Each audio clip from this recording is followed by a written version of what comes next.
Good afternoon, ma'am. Good afternoon, classmate. I am Lisela Aquino Rirao, taking up Master of Art in Educational Management.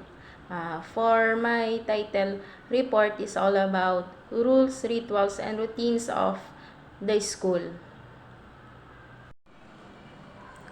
School rules or a classroom rules means the body of rules and policy of the school which set out our expectation concerning the conduct and behavior as may be amended from time to time for a legal and safety or the substantive reason in order to assist the proper administration of the school.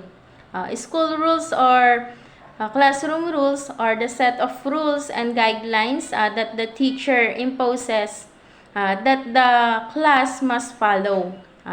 These rules are designed to assist the teacher behavior in management and ensure there is a positive environment for a learning where all the students feel comfortable and safe. Example of classroom rules or school rules. Number 1, treat others with respect at all times. Sabi nga, 'di ba, na kapag nirespeto mo yung tao, yung ibang tao, ganun din yung gagawin nila sa iyo, na irerespeto ka rin nila. Number 2, listen to the teacher when she or he speaks.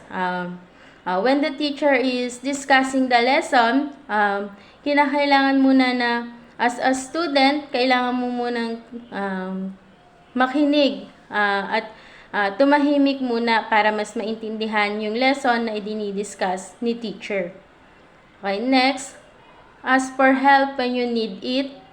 Respect other people's property.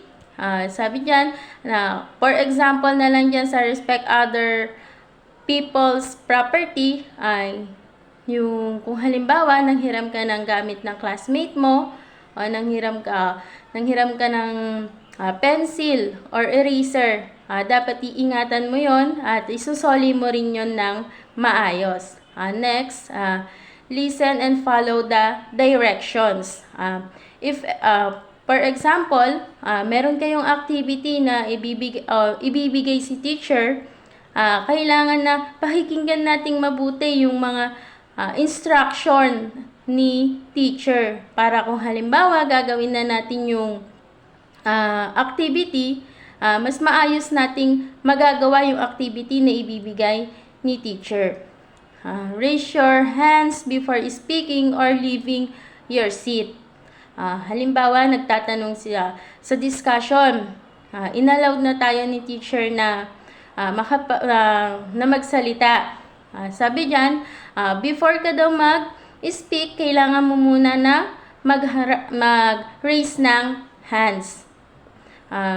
Para malaman ni teacher na ikaw ay gusto mong sumagot dun sa question niya. Ganun din na, for example, pupunta ka ng CR, magre-raise ka rin ng hands para hindi mo mai-interrupt yung klase ni teacher o para nandun pa rin yung respect natin kay teacher. Okay, next, respect your classmate and your teacher. Keep hands, feet, and objects to yourself. School rituals are activities that help build a classroom culture and community. They help build a student identity and foster sense of belonging. Rituals include classroom songs, inside joke, chants, and celebrations that support the greater community. Rituals can also help teachers assess their students' social, emotional functioning and help students self-assess their emotional state. Rituals can help build classroom culture. Positive classroom culture is a one where every student feel valued and accepted and part of the group. Example of rituals. Number 1, greeting the teacher as student encounter them along the corridor. In number 1 example, said that the teacher and the student ay nagpapakita ng paggalang sa isa't isa. Dahil nga, sabi niyan na, for example daw, na nakasalubong ni student or ni teacher, ni student si teacher sa corridor ay ginigreet niya. Ayun ay isang pagpapakita ng paggalang natin sa ating teacher. Okay, next is conducting flag ceremonies every morning. During flag ceremonies, the student and all the employees of the school shall stand facing the flag. Sa flag raising ceremony, ginagawa natin dun yung pag-awit natin ng lupang hinirang, ginagawa din natin din yung panunumpa, and then yung pagkanta ng for example, yun na Nebay Siyahim. Doon yun ginagawa sa flag raising ceremony. Okay, next is observing the honoring gesture or the pagmamano gesture. Example natin dito ay yung mga students, halimbawa nakakita sila ng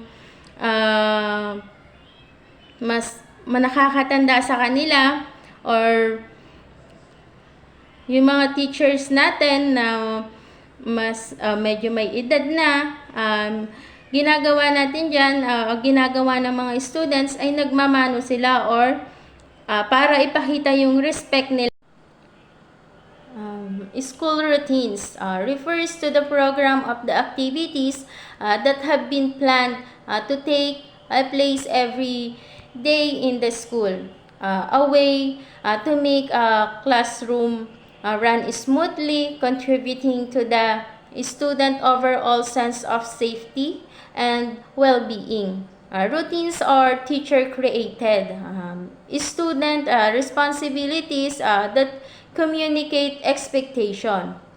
They are important because routines provide structure that is predictable and helps the students build independence. Example of routines. Number 1, entering and exiting the classroom. If your classroom has assigned seat, implementing entry and exit routines help the classroom start sooner. Next, teacher greeting before start the class. Bago tayo, di ba, kadalasan naman, bago nag-i-start yung class natin, bago tayo nag-i-start ng lesson natin, ginigreet muna natin yung mga students natin. Minsan pa nga, kinukumusta natin kung ano ba yung nangyari sa bahay nila, or ano ba yung mga nangyari nung last day. Okay, next, checking up attendance. In checking up attendance, nalalaman natin dito kung sino ba yung mga students natin na absent or mga students natin na late. Okay, next, starting class on time.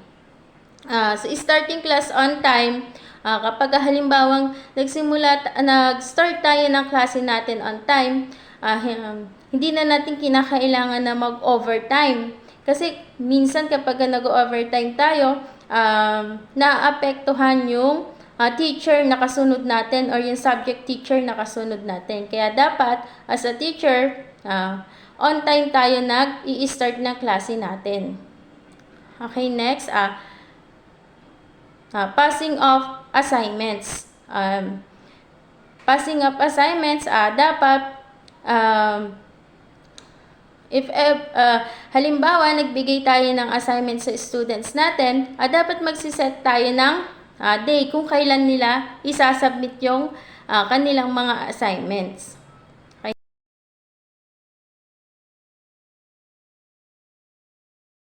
School rules or the rules of the school.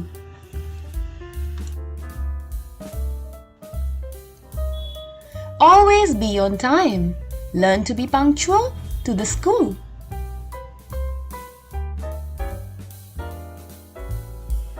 Wear neat and tidy uniform and clean polished shoes.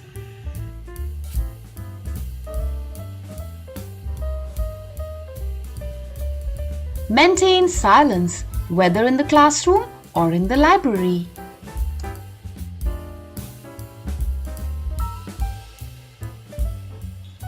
Always obey to and respect your teachers.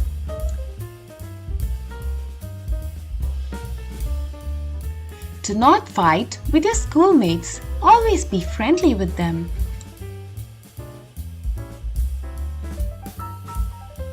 Do not litter in school. Keep your school and classroom clean and throw the garbage in the dustbin. Always be in a queue to be more organized.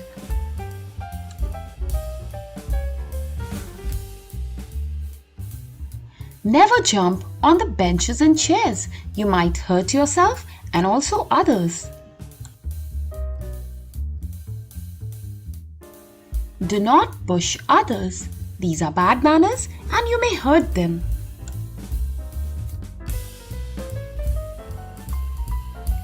Always wait for your turn, whether on the swings or in the classroom. Learn to wait for your turn. Always do your work on time. After all, school is the place where you go to study. Learn to be polite by saying sorry, please, thank you, and welcome. Never disturb in between. Raise your hand and wait for your turn.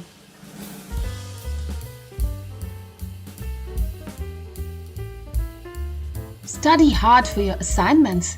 This is what helps you to get good grades.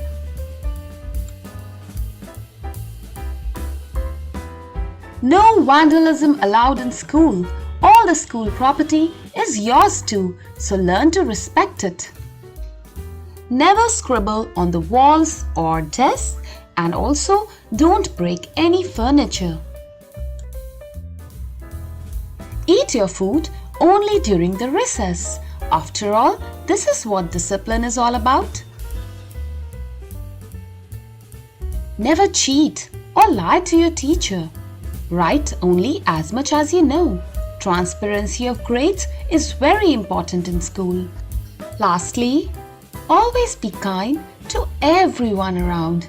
All your friends, your teachers, and the school staff who works for you. So always learn to be kind in school and become a good student and a good person in life.